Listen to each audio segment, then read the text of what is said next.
Hey, I'm back. This is Chandler for Melda Production. Last week I showed you how to use the crossover in MGuitararchitect, and you could split frequencies and combine different amps using, let's say, the low end from one amp and, let's say, the high end from another. Today I'm going to continue with that, but instead of splitting things by frequencies, we're going to split things in stereo. That way, what we're going to do is have the center or mono section from one sound and the stereo signal from another, and combine them. So let's get into it. You see what I have here is I have just a gate at the front. We have this amp, this Midwestern amp here. Just sounds like this. Here it has a little bit of dirt on it, so if I hit it hard. But we're not going to be playing too hard there. We're going to be using a clean sound, so I'm going to play it a little bit lightly. And we have this cabinet. I have it on the cone here, so for this one, we're going to use it as our middle signal. I'm going to have it a little bit bassier, so I'm going to set it closer to the cone like this, or maybe I can move it up here. Sounds all right. And so I don't have to play things over and over, let me just play something in here in the looper, like this, just so we can get started. Don't need that, and okay, maybe this is good.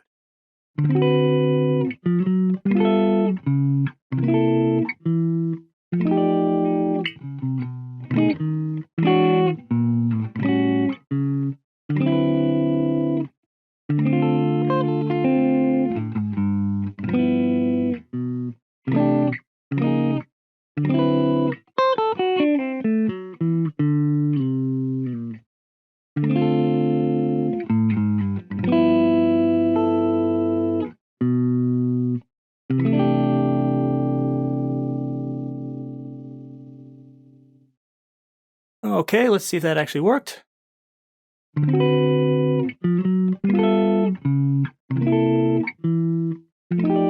Okay, so we have that, and we can use that just to hear what we're doing. So we have this amp here. I could change this, but I'm going to leave it alone. I have a reverb here, but we can add that at the end. I want you to hear what it's doing to the tone. So we have this going through here, but what I want to do now is add a second amp. So I'm just going to go in here, add another amp. You can add whatever you want. I'm going to make sure I have this going through the gate here. You probably hear a little bit of hiss, so I'm going to right-click it, input 1. Now it's going through the gate. We're not going to be using a high-gain amp anyway, so I'm just going to click guitar amp, low, and let's find something else, like maybe solid jazz. Maybe this is good. I want this side to be a little bit brighter, so I'm going to turn on the bright switch. Before, what I did was I had both of them going through one cabinet, but for this one, maybe I'll use a completely different one. So let's choose a second cabinet here.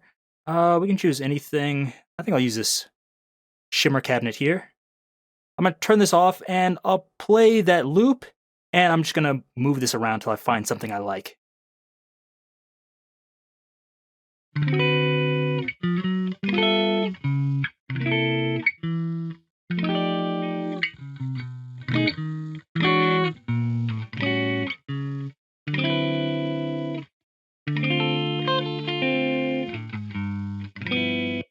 Okay, so that's quite a bit brighter, I think.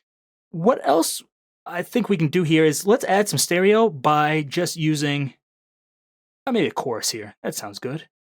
So let's play this now, hear what it sounds like, and we're probably going to reduce the rate in the range because I don't want it too chorusy, just a little bit.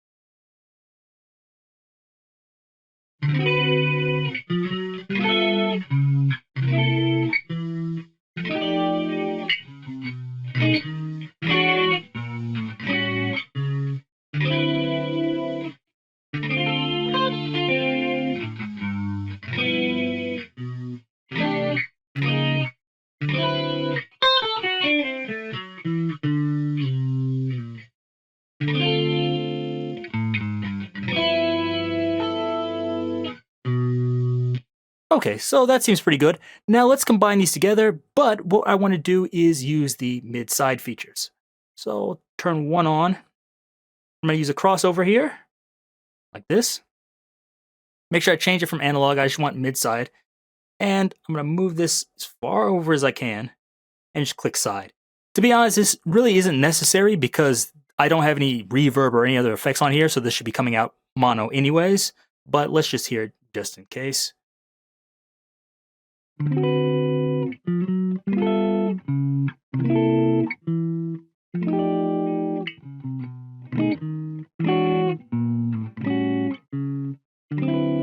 So it's in mono.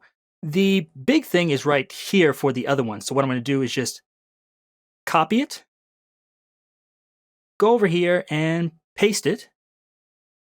Turn this off. I'll have these two on. I'll play it again. And this time, instead of having this one soloed, I'm going to solo the other one. So I have the side soloed and I have the mid off. Like this.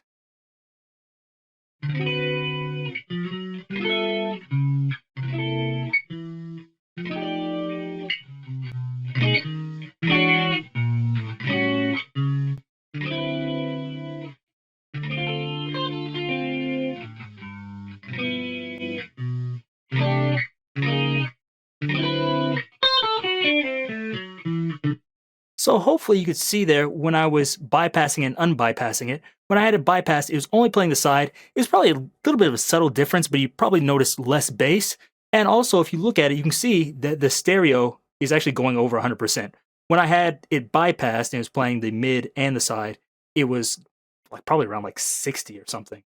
So there's a big difference in the amount of side material. We want to get rid of the mid material for this so we can make room for this side here with our first amp. That's going to be our mids. This amp is going to be our sides. Now we have all this. What we want to do is I'll activate all these. I want to add a ratio. You could also use a mixer here if you want. What I'm going to do is I'm going to take the mid from this one, which is 1, and I'm going to have it auto 1, but I can change it to. And normally I would use 2, but 2 is our mid signal from this solid jazz amp here. I don't want that. What I want instead is 3, which is the stereo signal here. And I'll just steal the sidechain there. And because of that, I still have something going out of 2 here, which is our mids, which actually it's not really a problem. I could leave it there because it's muted anyways. But if I want, I can just turn it off. Now what I'll do is I'll play it and we can move in between here and find the place where it sounds good.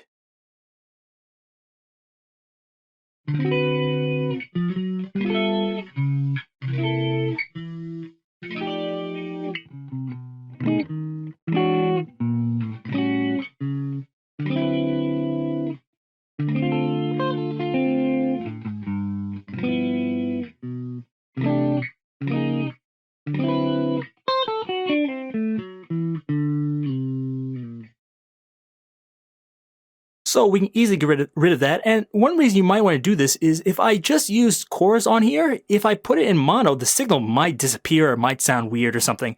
But by doing it this way, if it collapses to mono, probably doesn't do anything. Let's see if I can kind of demonstrate that here. So we have the widening here, it's at 0, but I can move it all the way to mono. So let's hear what happens when it goes to mono.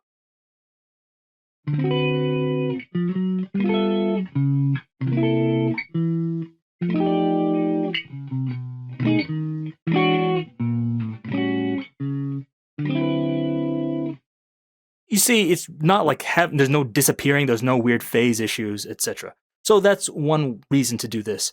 I'll show you another reason. Instead of using this chorus here, what we can do is make this stereo another way. You see, each of these has a room button on here. So we can just turn this on. I'll play something here so you can hear it. So this is with it off. Turn it on.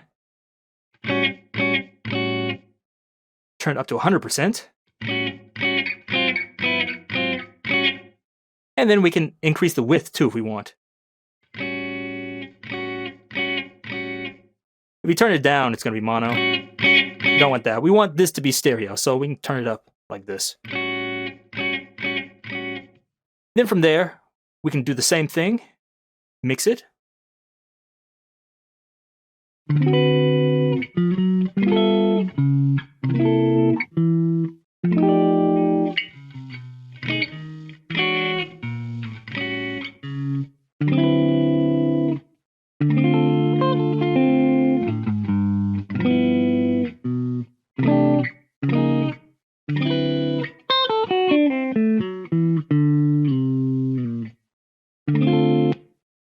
So this almost sounds like a room tone, and it's very subtle, and you have the same thing. You don't have to worry about too much phasing or anything. But if you want to really enhance that, just like I showed in another video, we can make this a little bit more prominent or more roomy, I guess, by adding a slight delay. Now we're not going to use the delay module here. We're actually going to use this delay tap. And this allows us to set it either by, if I wanted to do sync mode and set it by 16th notes or 128th notes, etc., I could do that. But oftentimes I just like to use the delay like this. If we set it really high like this, let's say like 81, it's going to almost be like a slapback room, which could be cool. But let's hear it and I'll maybe reduce it later.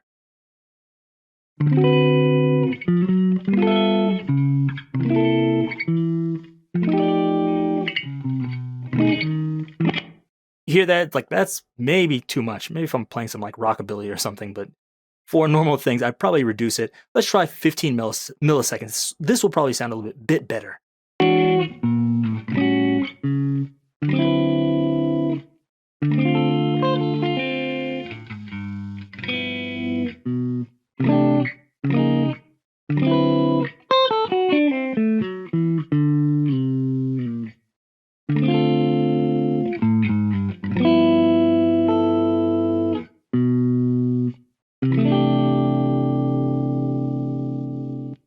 So now I'm getting some roominess, but it's not sounding too much like a slapback. And you can adjust the ratio however you want.